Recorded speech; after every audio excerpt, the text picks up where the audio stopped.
Hello, and welcome to my video journal on the 1950s.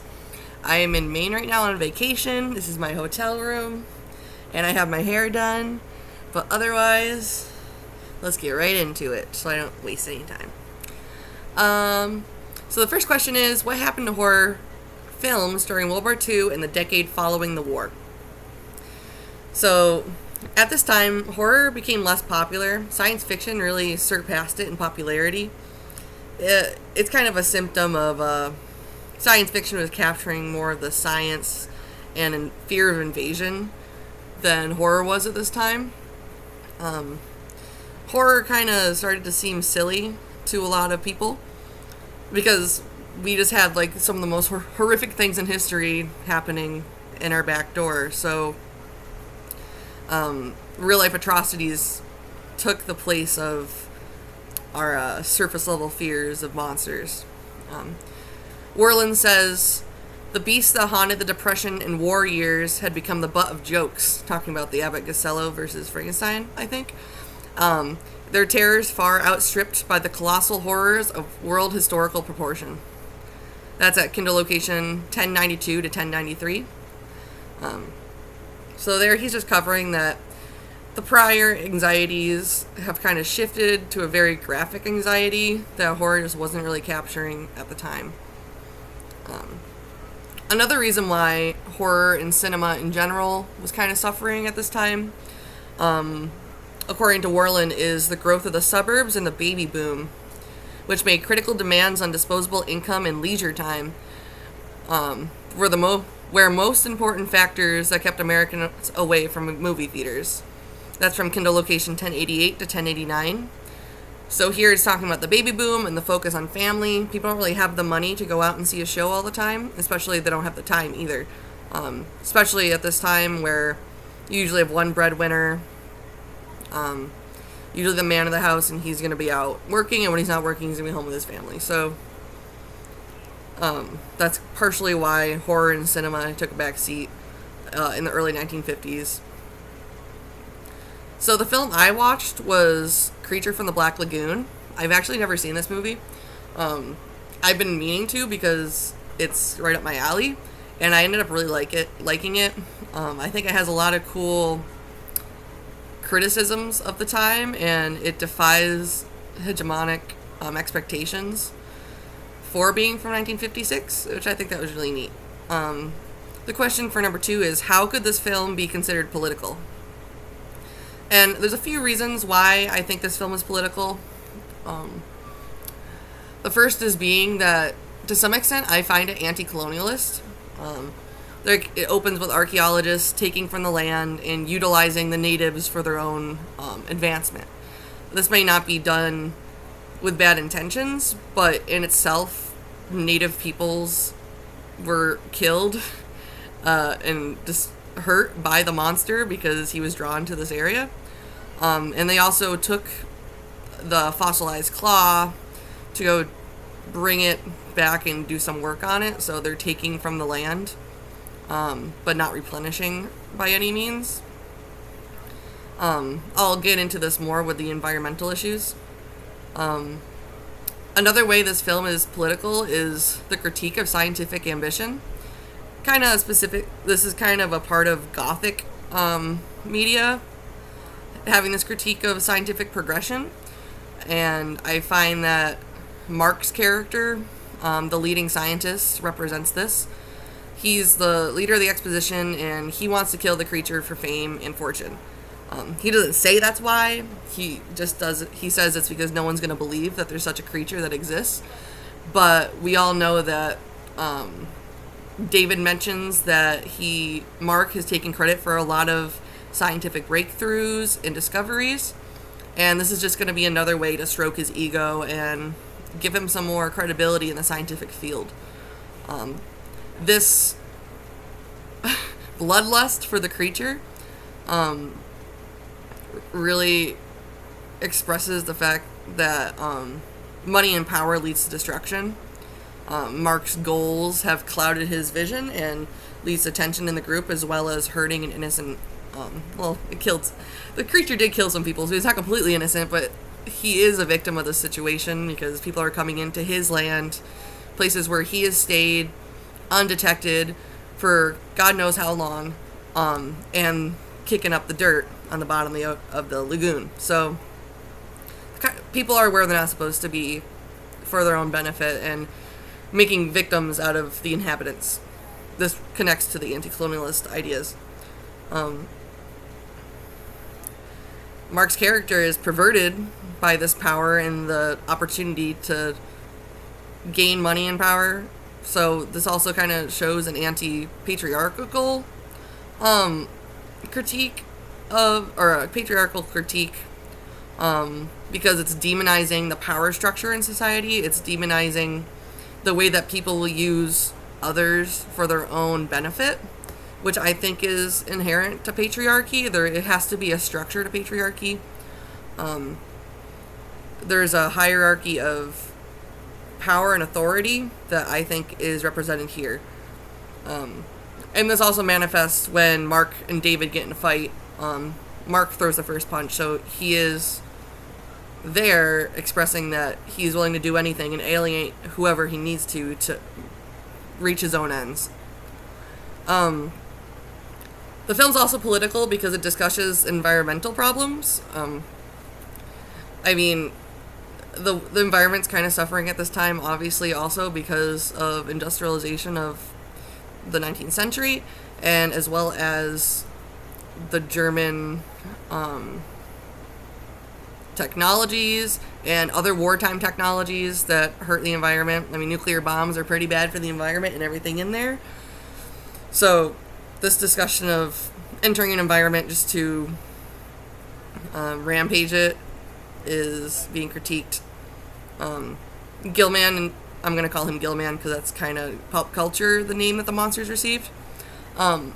He's in a way a victim of this situation, and David's character shows that he respects nature and he respects what Gilman represents, which is untouched life.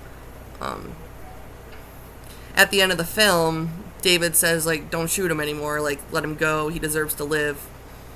But if you ask me, he's probably not going to make it either way because he just got shot like 7 times. But it's kind of sad, actually. But anyways, David's one of those people who are breaking the mold, which we will get into in this next section. Feminism and K and gender, which this is still under the political question, just to specify. But the film does really interesting things with gender and women. Oh, I say women, there's only one woman in the movie, but she kind of represents more than just one person.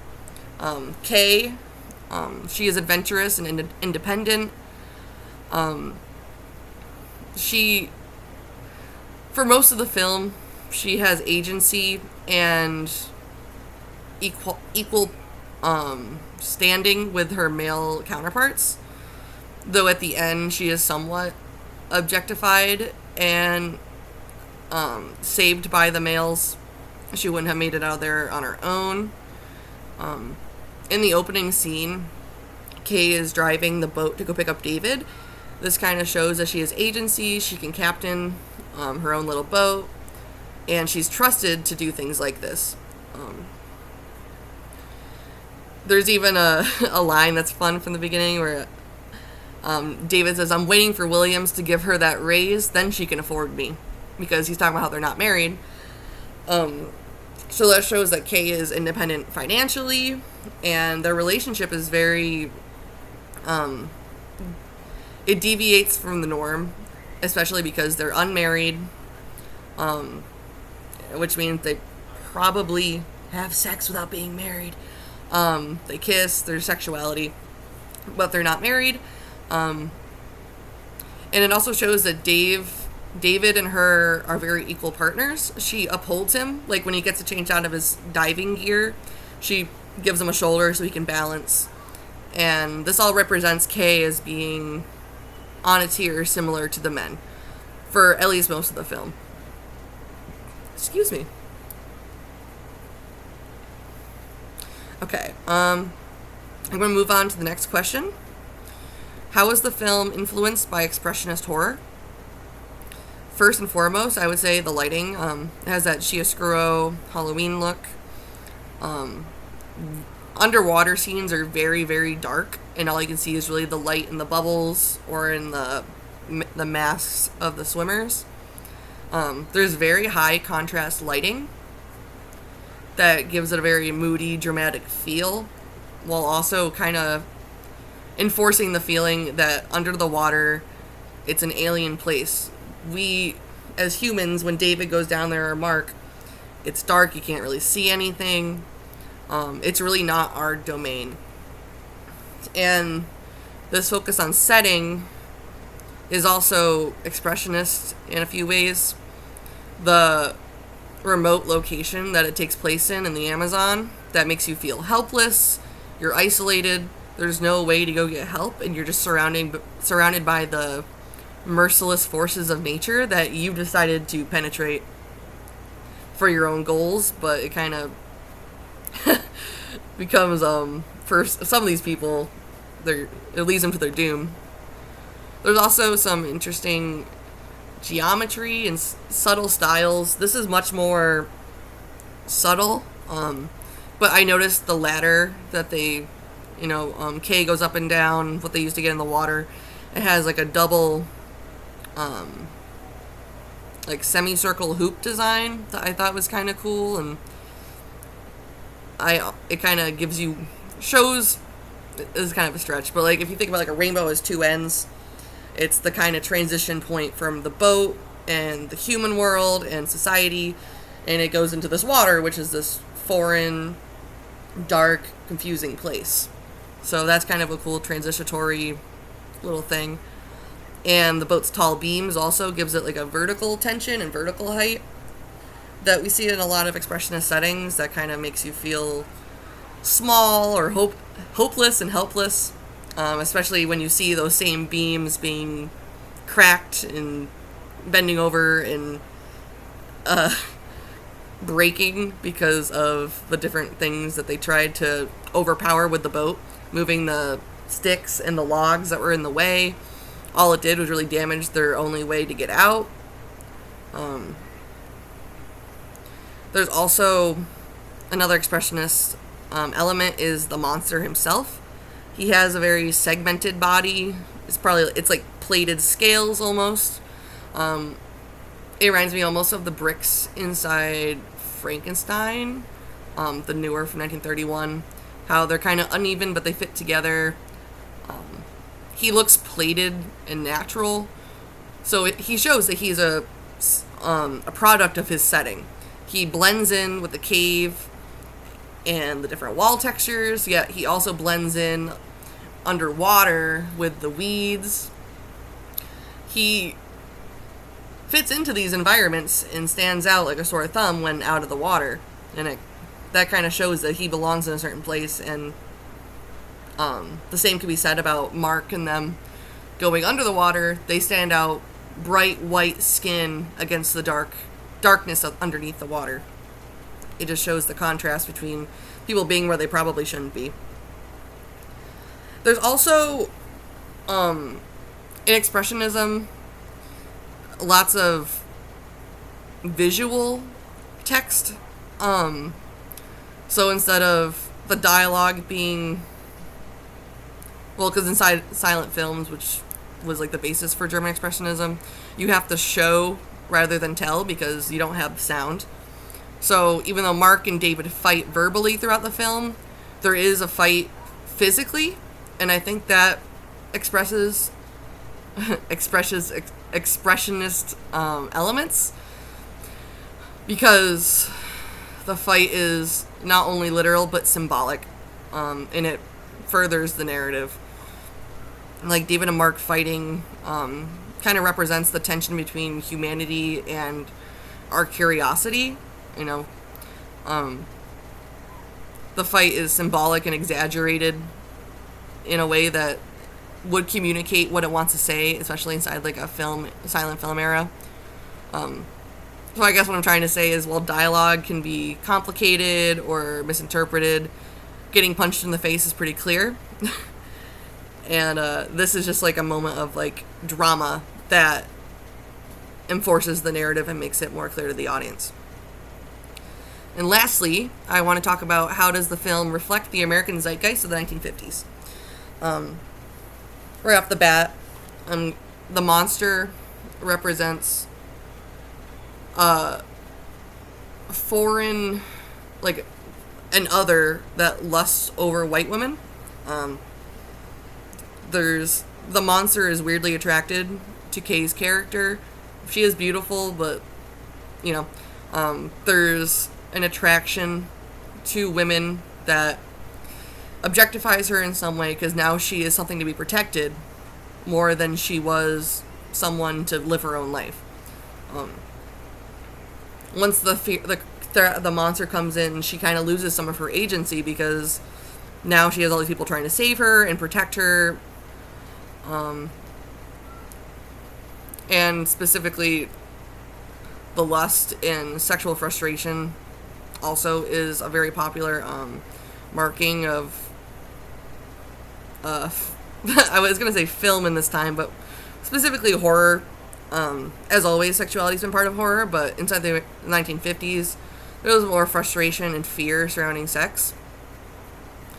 There's also a fear of mutation, following the bombings of, Hiroshima and Nagasaki in Japan, where we saw radiation poisoning, people losing their skin, all sorts of these horrific images. Now there's this fear of being mutated or changed by an outside source. Worland says the interwar period has an obsession with physical mutilation that we see in here with, the monster. Gilman's, he's a symbol of evolution and change, and this can apply to a few different parts of what makes him feared. For one, it can be said that, him and Kay, I personally think there's some doubling happening. I'll link photos in the end, like I've been doing. When he's swimming up here and Kay's up here and the monster's down here and they're swimming kind of together, there's a doubling happening. So while he's an image of evolution, Kay's also an image of progressivism, because she's the new woman. She's intelligent and capable, and she can be on talk back to her partner, and she's equal with the men on board. So he kind of represents society's fear of women progressing. And in a different way, he's also representative of negative evolution or change being invasion or being violated in terms of physical space. I guess I'm getting too far into the next point, so let's just wait for a second. But yeah, so Gilman's a product of his environment, and I think that in itself also captures the zeitgeist. Is the environment of the world at that time is very bumpy and horrifying, so are the creatures that live within it. And lastly, I want to talk about the fear of invasion, especially post-war and in the beginning of the Cold War. There's the Soviet Union as a threat, a nuclear threat, which enforces this fear of mutation being wielded against us. And Worland says how the Soviet Union's successful atomic bomb tests and the victory of Mao Zedong's communist forces in the Chinese Revolution in the fall of 1949, followed by the outbreak of the brutal Korean War in 1950 to 53, stoked Americans' fears of the apocalyptic World War III with the communist bloc. So this fear of invasion, people invading your private property, your country, and your lives, whether a violent threat like nuclear war or an emotional, cultural threat, is covered here in the film. As Mark represents an invasion of somewhere he shouldn't be and leads to pain and suffering, the monster, Gilman, also coming on board and terrorizing the staff and the scientists, is another image of invasion. And being where you don't belong just to cause death and suffering. And that quote is from Kindle location 1099 to 1100. Okay, well, thank you.